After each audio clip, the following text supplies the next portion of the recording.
j'espère que vous allez bien. Ça fait super longtemps que je suis pas revenue par ici, mais ma vie a été tellement mouvementée que j'ai vraiment pas eu le temps de me consacrer à YouTube, mais je reviens avec plein de chouettes choses. Je vais du coup faire un update lecture de pas mal de livres que j'ai lus, enfin une partie des livres que j'ai lus. Il y en a dont je vais pas vous parler ici parce que c'est pas très intéressant. Avant toute chose, si vous aimez bien mes vidéos YouTube, n'hésitez pas à vous abonner et à partager ma chaîne, ça me fait toujours plaisir. J'ai enfin terminé la saga Winter House Hotel écrite par Ben Gutterson.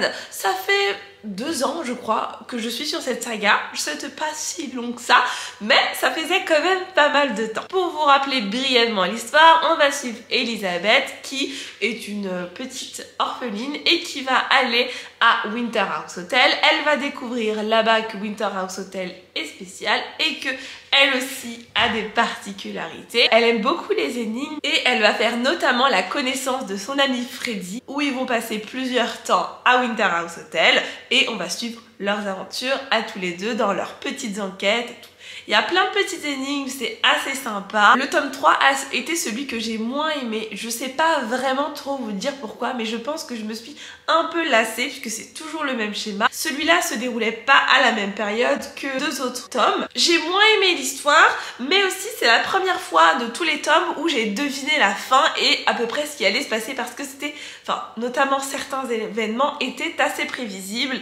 Et c'est ce qui a fait que j'ai un peu moins apprécié cette histoire. Sinon, mis à part ça, c'était assez sympa, mais sans plus quoi. Ce dernier tome était vraiment en dessous des 2 autres tomes. Et du coup, ça m'a un peu déçue de terminer sur un tome que j'ai moins aimé que les précédents. Ensuite, j'ai lu L'Enfant de la Chèvre écrit par Nathan Guibert. C'est son premier roman. C'est un petit livre jeunesse. La couverture, je la trouve vraiment trop jolie. Dans cette histoire, on va suivre Djibril qui est un enfant du désert et qui est nomade. Il se déplace avec son clan, les glisseurs de sable, au gré des rares pluies qui apparaissent sur la Chèvre. Sauf qu'un jour, Djibril va se retrouver tout seul parce que tout son clan a disparu et il reste plus que lui.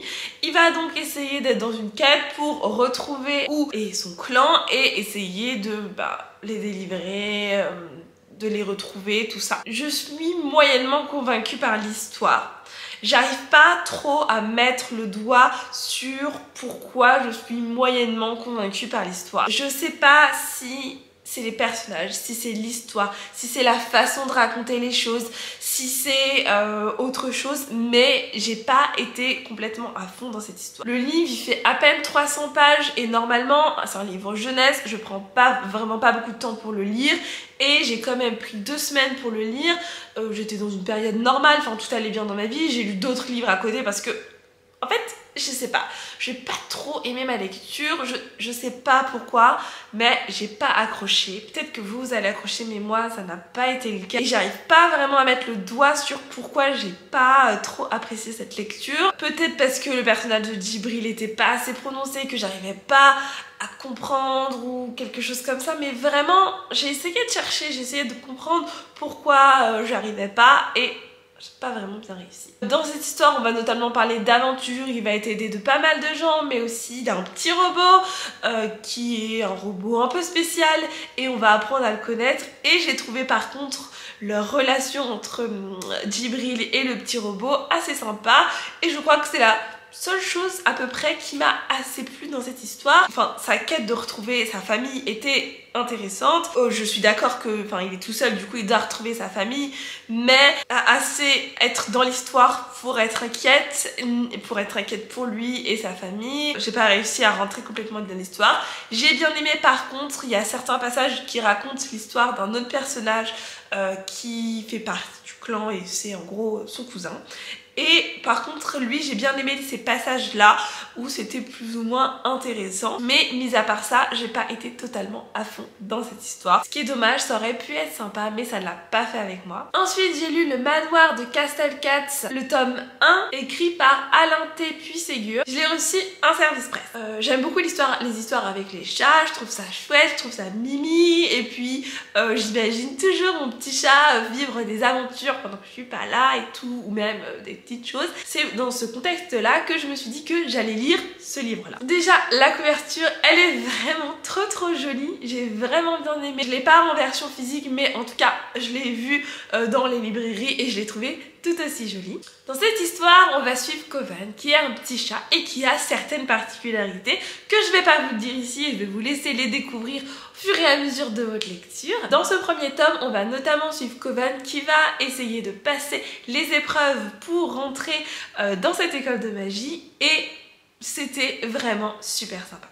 J'ai adoré ma lecture, c'est vraiment tout cosy, c'est vraiment mignon. Je m'imaginais totalement les chats différents vivre leurs petites aventures dans leur école de magie, à apprendre différentes choses et différentes pratiques de la magie. J'ai trouvé ça juste trop bien. C'était vraiment trop cool de voir tout ça et de les voir juste se lier d'amitié aussi, s'encourager. C'était vraiment super chouette. On les voit notamment se lier d'amitié avec 3 autres compères. Le tome 2 sort au mois de février, donc vraiment dans pas très longtemps. Et ben je suis très contente, je pense que je lirai certainement le 2e tome parce que la fin, il y a un peu de suspense, j'ai bien envie d'en savoir plus, même si ça fait genre, je l'ai lu à sa sortie, donc je crois que c'était au mois de septembre ou d'octobre, quelque chose comme ça. J'avais adoré ma lecture et j'ai tellement hâte de pouvoir suivre ses aventures, savoir qu'est-ce qui va se passer dans la prochaine saison parce qu'en fait, il y aura 4 tomes si je me trompe pas et c'est séparé en saisons, donc chaque tome une saison. Et je trouve que ça donne vraiment trop envie d'en savoir plus et de lire, donc je suis vraiment trop contente de ça. Quand on parle de chat, mon chat est là, c'est incroyable. Si vous aimez bien les chats qui vivent des petites aventures, si vous aimez bien aussi la magie, les histoires d'amitié et tout ça, franchement foncez parce que c'était juste trop cool. Ensuite j'ai lu un petit livre auto-édité, Les enquêtes de Garance, le tome 1, Panique au garage, écrit par Audrey Woodbury. C'est une petite saga de cozy mystery et vous savez à quel point j'aime beaucoup les cozy mystery. Et pour celui-ci, ça fait longtemps que je suis l'autrice sur les réseaux sociaux et je me suis dit que ce serait trop sympa de pouvoir lire un de ses livres. J'ai donc eu envie de découvrir son univers de cozy mystery et je me suis dit que ce serait chouette de commencer par celui-là. Dans ce premier tome, on va suivre l'histoire de Garance qui va faire la découverte d'un corps dans le garage de sa résidence. Évidemment, un peu sous le choc, un autre résident va lui venir en aide, Thomas, et en fait, il s'avère que celui-ci fait partie de la police. Il va donc être missionné pour résoudre ce meurtre, mais évidemment, Garance n'est pas très loin puisque c'est un cozy mystery. J'ai vraiment bien aimé ma lecture, c'était plutôt sympa. On est vraiment dans l'ambiance cozy mystery. Je me suis vraiment bien attachée à Garance qui est vraiment trop mignonne. Je l'aime bien, j'ai l'impression qu'elle a aussi des aspirations pour elle. Je trouve ça assez chouette en fait et ça m'a plu. Il y a une petite romance qui se joue assez sympathique, mais je pense qu'on en saura plus dans les prochains tomes. Je pense lire les prochains tomes parce que celui-là m'a vraiment bien plu. Ça m'a fait vraiment bien plaisir de lire un auto-édité qui fait du cozy mystery, c'est super sympa et vraiment je me suis bien prise au jeu. J'ai pas du tout découvert qui était le meurtrier et ça c'est ce qu'on veut dans les cozy mystery. On veut nous aussi mener notre propre enquête et c'est ce que j'ai pu faire et c'était vraiment chouette. J'ai ensuite lu un autre petit roman jeunesse, c'est La fabuleuse aventure des 5 orphelins inadoptables, écrit par Anna Took. Comme le nom l'indique, on va suivre l'histoire de 5 orphelins qui sont inadoptables et qui sont dans un orphelinat depuis de nombreuses années. La directrice de l'orphelinat décide que ça suffit, il y en a marre. Ces orphelins doivent être adoptés, sinon c'est pas possible, ils seront dehors. Et donc du coup, ils vont se rendre compte qu'ils vont se faire adopter mais par quelqu'un d'un peu pas recommandable. Et donc une seule solution s'offre à eux, s'enfuir. On va suivre du coup tout leur petit périple et c'était vraiment bien sympathique. Je me suis agréablement surprise au jeu. J'aime beaucoup les romans jeunesse, mais celui-ci était vraiment super sympa. On va suivre toutes leurs petites aventures des 5 orphelins. Les orphelins sont vraiment bien distincts, ils ont chacun leur petite personnalité. Je les ai vraiment beaucoup aimés et c'était super sympa. Il y a plein de choses qui se jouent, notamment comme ils sont orphelins, ils essayent de découvrir d'où ils viennent, qui sont leurs parents. Il y a une vraie quête d'identité, surtout d'un des personnages en particulier qui essaye de comprendre d'où il vient, pourquoi ses parents l'ont abandonné, qu'est-ce qui s'est passé, et il échafaude plein de théories sur pourquoi ses parents l'ont abandonné, qu'est-ce qui s'est passé. J'ai trouvé ça vraiment bien de voir toutes les théories qu'il essaye d'imaginer et de comprendre d'où il vient tout simplement. J'ai bien aimé toute l'histoire jusqu'à la fin, j'ai même aimé la fin, c'était vraiment bien sympa et j'en garde un vraiment très bon souvenir, je suis super contente de l'avoir lu. Ça faisait longtemps qu'il traînait dans ma pile à lire numérique et je l'ai enfin lu, donc je suis trop contente. J'ai également lu un autre auto-édité. Oui, j'ai lu 2 auto-édités ces derniers mois, mais je sais pas, ils me tendaient bien, ils étaient surtout là depuis longtemps dans ma pile à lire. Vous voyez, quand on parle de chat, le mien, il est toujours là en train de faire des bêtisettes. Mon sucre! Alors, allez, allez. Laisse-moi tourner des vidéos, oh là là. J'ai donc lu Sourcide, c'est divisé en plusieurs épisodes et saisons.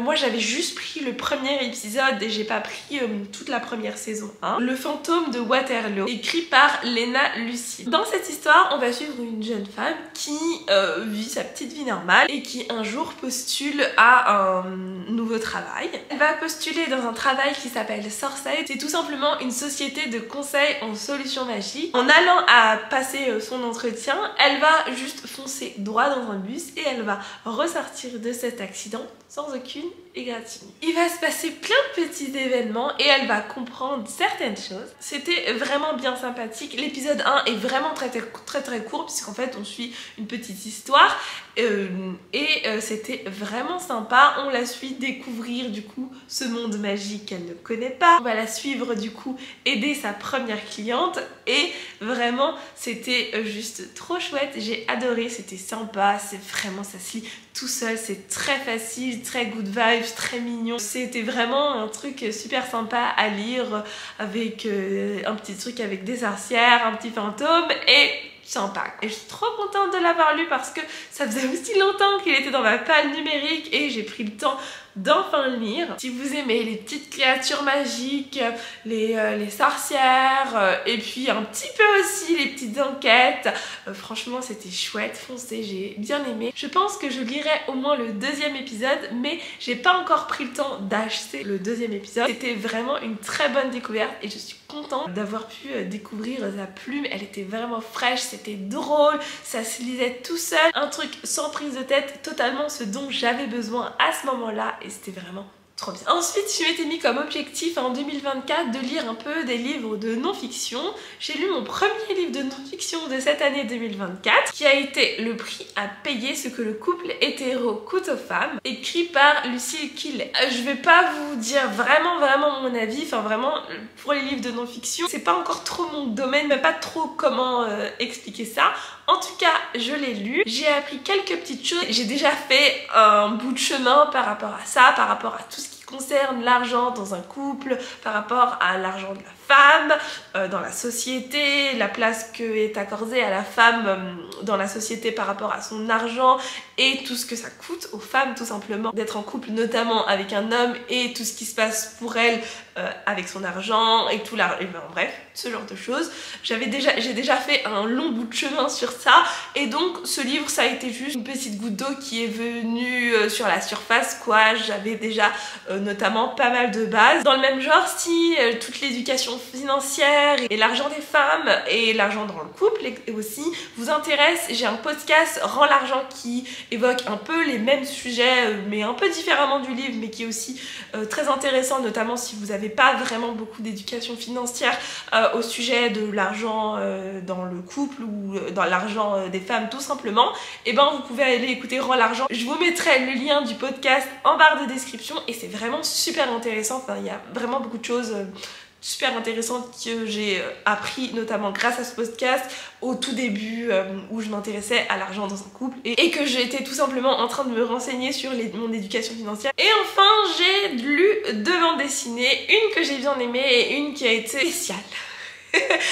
Et ça n'a pas été trop ma came. On va commencer par celle que j'ai bien aimée. J'ai donc lu Tout va bien de Charlie Ganmore. Honnêtement, je ne connaissais pas du tout cette bande dessinée avant de la lire. Je suis tombée dessus par hasard sur pendant que je faisais un test sur une application et du coup je me suis dit bon allez ça peut être sympa de commencer par une BD et donc j'ai lu cette BD. On va suivre l'histoire de Ellie qui n'a jamais eu de relation amoureuse jusqu'à ce qu'elle rencontre Archimède qui lui demande de sortir avec elle et ils vont finir par sortir ensemble. Cette relation amoureuse va pousser Ellie à comprendre d'où vient cette dépression chronique qu'elle a depuis des années, mais aussi à creuser son passé qui est un peu compliqué. J'ai vraiment bien aimé cette bande dessinée, c'était super sympa. Les dessins étaient particulièrement sympas. J'ai lu en numérique, donc j'ai pas vu les dessins sur papier, en plein écran, enfin voilà.